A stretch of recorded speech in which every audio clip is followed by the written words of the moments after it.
উপস্থিত কর্মকর্তাবৃন্দ, বাংলাদেশে আমি প্রথম এই ভিডিও করতেছি। এছাড়া বাংলাদেশে একটা ভিডিও পাবেন না, সব জাপানিজ চায়না এগুলো ভিডিও পাবেন। আমি মূলত বাংলাদেশে প্রথম উৎপন্ন করেছি ভিডিও এটা বানিয়ে পিজিও ইলেকট্রিক ফুড স্টেপ এনার্জি। এটার কাজ হচ্ছে যখন আমরা প্রেস করবো তখন মানুষের যখন হাঁটাচলা করবে তখন এই সিগন্যাল লাইটটা জ্বলবে, অর্থাৎ বিদ্যুৎ হচ্ছে। এই বিদ্যুৎটা এসি কারেন্ট, এই কারেন্টটা এখানে ব্যাটারিতে জমা হচ্ছে। Hello guys, welcome to my new blog. আজকে আমরা দীর্ঘ 3 মাস ইন্টার্ন করার পর আমরা এসে পড়লাম আমাদের অনুষ্ঠানে, অর্থাৎ আমাদের ইন্টার্ন করার পর আমাদের সার্টিফিকেট প্রদান করা হবে। তো এখানে আমাদের বিএমটিএফ কর্তৃপক্ষ থেকে আয়োজন করা হয়েছে। এটা হচ্ছে বিএমটিএফ একটি প্রতিষ্ঠান, অর্থাৎ বলা যায় বাংলাদেশ মেশিন টুল ফ্যাক্টরি, বাংলাদেশের একমাত্র স্বনামধন্য প্রতিষ্ঠান। তো এসে দেখতে দেখতে আমরা এসে পড়লাম ভিতরের দিকে। তো ভিতরের দিকে দেখতেই পাচ্ছেন আমাদের অফিসাররা এখানে বক্তৃতা প্রদান করছেন এবং সনদ প্রদান করবেন, সেজন্য তারা বক্তৃতা দিচ্ছেন। এরপর আমাদের প্রত্যেক গ্রুপের প্রজেক্ট দেখতে আসবে, তো একটু পর দেখতে পাবেন আপনার। এদিকে আমি ক্যাপ্টেন হতে সারেনি যার থেকে সার্টিফিকেট পেলাম।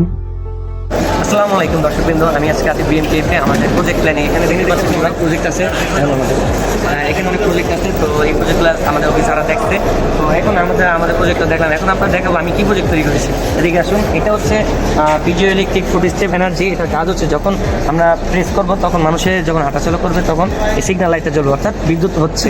এই বিদ্যুৎটা এসি কারেন্ট, এই কারেন্টটা এখানে ব্যাটারিতে জমা হচ্ছে। কাছাকাছি দেখো, ব্যাটারিতে জমা হচ্ছে। এই ব্যাটারি জমানোর চার্জটা আমি কী কাজে ইউজ করতে পারি, যেমন ধরে এটা রাস্তায় স্ট্রিট লাইট আছে, আমাদের স্ট্রিট লাইট আছে, বাড়ির লাইট বা যে কোনো জায়গায় আমি ইউজ করতে পারি। যেখানে মানুষ বেশি পরিসরে হাঁটাচলা করবে সেখানে আমরা এটা ইউজ করতে পারি। তো এটার মূলত কাজ হচ্ছে, আর এটার ফুল নাম হচ্ছে পিজিও ইলেকট্রিক জেনারেটর। বাংলাদেশে আমি প্রথম এই ভিডিও করতেছি। এছাড়া বাংলাদেশে একটা ভিডিও পাবেন না, সব জাপানিজ চায়না এগুলো ভিডিও পাবেন। আমি মূলত বাংলাদেশে প্রথম উৎপন্ন করেছি ভিডিও এটা বানিয়েছি আমরা বন্ধুরা মিলে, সবাই মিলে।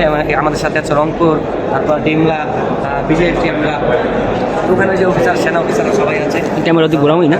এই হচ্ছে আমার মূলত আজকে ভিডিও দেখা মনে হয়। এটা হচ্ছে বিএমটিএফের অ্যাসেম্বলি শপ, এখানে মূলত গাড়ি তৈরি করা হয়। আজকে আমাদের দেখালাম এই। আসসালামু আলাইকুম ভাই, এটা কি প্রজেক্ট যদি একটু বলতেন। যে এটা হলো আপনার semi automatic train clean machine. হ্যাঁ, এটার কাজ কি একটু বলেন। এটা হলো আপনার আমরা একটা নির্দিষ্ট একটা ট্রেনে এটা বসানোর পরে আমি চালাই দেখাই। হ্যাঁ, দেখা মূলত একটা ড্রেনের জন্য এটা তৈরি করা হয়েছিল। ড্রেনের যে ময়লাগুলো জমাট বাঁধে সেগুলো এটার মাধ্যমে উপরে আনে, পরে এখানে ফেলানো হয়, এখান থেকে এখানে। ভাই, এটা কি প্রজেক্ট যদি একটু বলতেন। যে অটোমেটিক রিভার ক্লিনিং বোর্ড, এটা পানিতে ভাসমান পুকুরি বানা অথবা পানিতে ভাসমান যে ময়লাগুলো আছে সেগুলো হচ্ছে কনভারমেন্টের মাধ্যমে হয় না বা পারে না, এটা পরবর্তী এটা মূলত সরকার এটা বলা যে পানিতে যে উপরে ময়লাগুলো থাকে সেগুলো ওঠানোর জন্য এই প্রসেস। আচ্ছা, ধন্যবাদ। আপনার কোন পলিটেকনিক? প্রত্যেকটি প্রজেক্ট দেখা শেষ আমাদের মহাপরিচালক যিনি, উনি প্রত্যেক